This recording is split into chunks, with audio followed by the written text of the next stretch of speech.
Let's download a list of POs.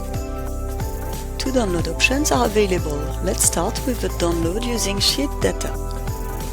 Copy-paste a list of PO numbers on the workbook.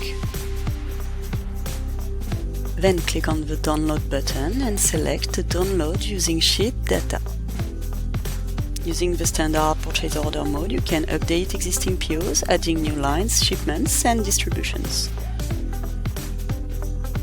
Switch the process option to update. With the update option, you can add lines to existing POs, insert a new row, enter the new line information, double-click on this new record to bring up the user form if needed.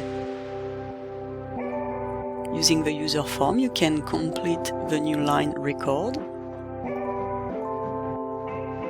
When the new PO line is ready to upload, put your cursor on the PO record, any column in any section, and choose the option Upload Selected.